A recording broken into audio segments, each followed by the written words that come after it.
There's beauty in diversity, progress in collective unity, hope in togetherness.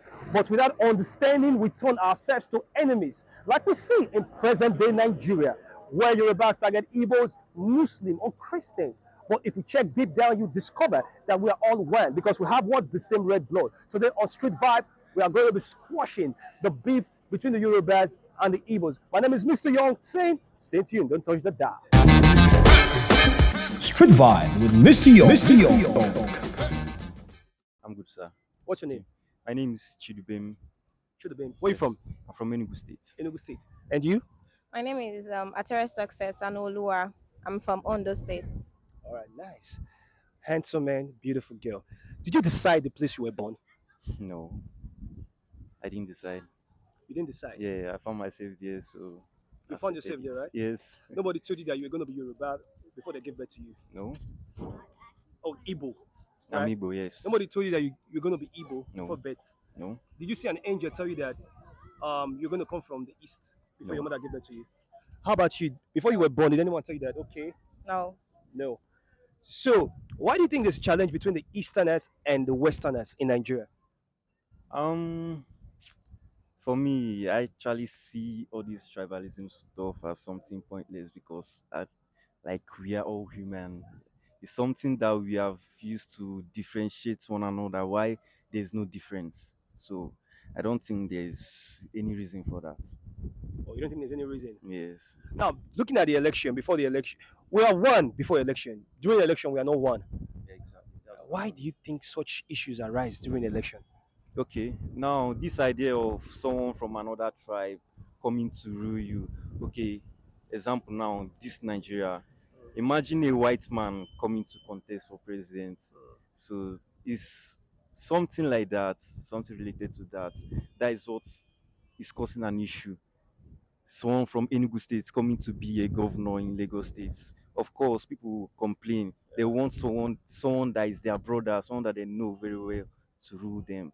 So maybe that is the kind of idea that Maybe. people have now. Yes. For you, is that idea good? Mm, well, it's kind of understandable, No, but no, no, no. it's I not mean, for you, okay. someone For me, from you're an Igbo man. yes. If someone from the west, like Yoruba states, let's say Kwara, Lagos, Oshun, these are that states from the west, come to rule you as an Igbo man in your state, will you accept? Or come to vie for a position in your state? Well, if the person is a Nigerian and if the person has a good vision and is someone known, it's acceptable. Do you have a problem with someone from the east becoming the governor in your state as No, a westerner? I just feel it's based on perspective because the reason we have this tribalism issue is that we feel that okay, Yoruba, this person is my brother, is going to help me, our country is going to be better, or my state is going to be better. And normally, we are human beings. We like to help people that are close to us. Even when you go to offices, you see people pick people that are close to them, but they know that's what they used to call this connection thing. The people that are closer to them more than people that are far, even people that are more eligible for the jobs, they don't pick them, and pick people that are closer to them. I feel that's what's happening too in this election thing.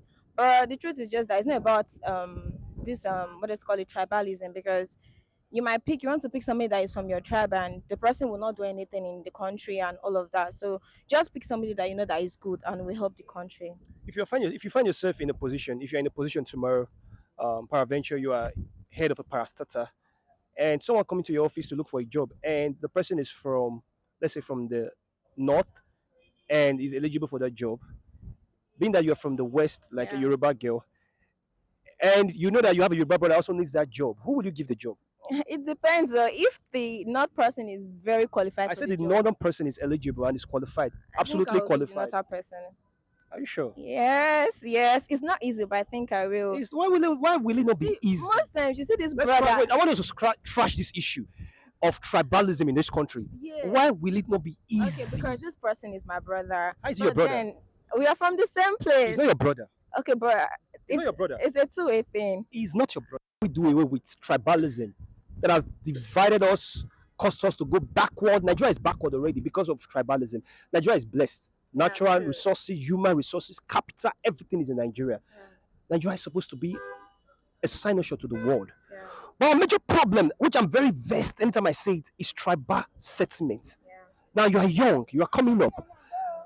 What can you not tell your own people that are in your own grade about tribalism? Should we kill it? Let's eradicate it, or should we live with it? Then we all go and suffer from tribalism. Actually, there's nothing like unity, but it's going to take a lot of awareness. And I feel people have to see the importance of working together for them to actually want to stick to it.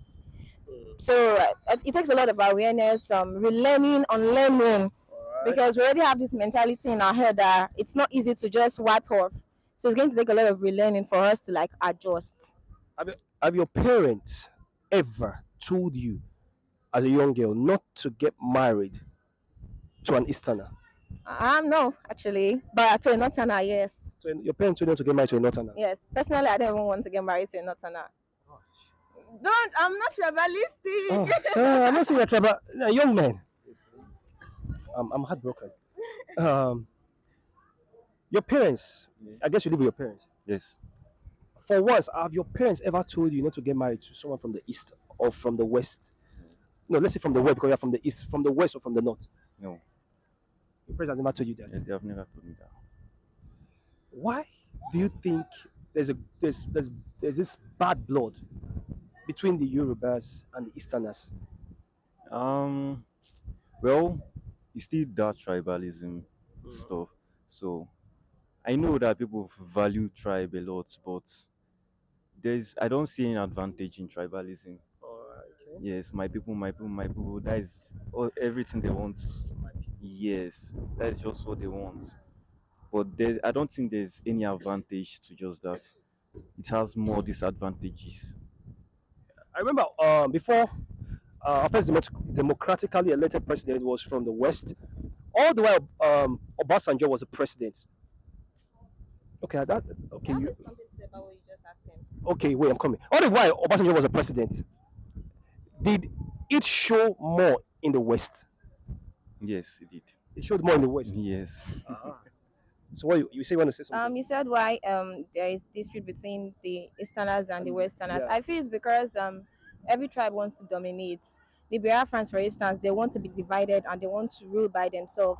So the Yoruba too wants that. I feel like it's just they want to rule by themselves. So it's this pride thing. They want to dominate and all of that. That's the major issue they're having, or jealousy between the two. It's not the people who benefits from the chaos or the trouble or the quarrel that we see between the east, the south, the west.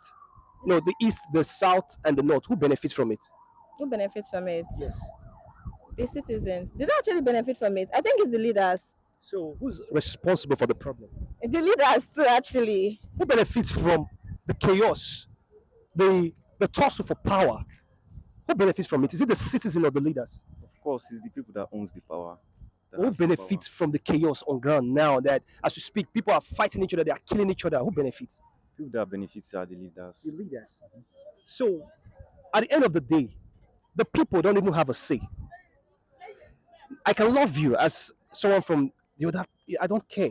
But you find out that when is an election, they now instigate this violence. We are not together. But if there's no election, I can do business with you, fine. So what's our lesson to be learned from all this problem that we are faced with based on ethnicity, tribal sentiment, and all this? Is I must rule, I must become the president. Us as Nigerians should just basically just sit down and know that all these things is not really benefiting us. It's helping those at the top that don't really care about us. So we should take a stand and just unite and be one because it will pay us more. So Okay. My point would be that there should be unity. I know there's people always advise us to be united, and it's just by saying it and not doing it. This tribalism is one thing I know that it will be very hard to stop. So there's no difference with everyone. We are all the same. So just the unity that will solve all this. before we go, the current president now is from the west. Are you from the west? Yes, sir. But I'm not support of him though. Now, president elect. Okay, president elect. As the president, he has been elected as a president. Yeah. Will it change the standard of living by supporting him because he's from your tribe? Will it change the standard of your living or will it add value to your life? Okay. Does the, Yeah, I get. First of all, I'm not in support of Tinubu because I did not vote him. I wanted Peter Obi. I'm not asking who you're supporting. Okay. So I don't think it will change the standard of living or anything. We are Nigerians that will always So it survive. affects everybody. Yes. What scarcity will affect you. Everything. Bad policy will affect you. Everything. Bad government will affect you. Everything is affecting all of us. The policy that does not suit your education will affect you. Exactly. So does it change? No. Because Nothing. it's from there, you're from your place. Does it change anything? Nothing doesn't. Does it change anything? No. So on the final note, what matters is what? Unity. Yeah. Unity. So let's focus more on our unity in diversity. Yeah. I think that's what we are preaching on this show today. Yeah. Nigerians and across the globe, the preaching for today is focus on our unity. Let's focus our energy instead of hating, fighting, killing each other. You're black, you're white, you're Jewish, you are Israeli. We don't need all that. What we need is more unity, more love. And by the time we have more love, we discover that all this hate will just erode away. And we'll find ourselves being happy and doing things the way we're supposed to do it. Peace out. Street Vibe with Mr. Yo.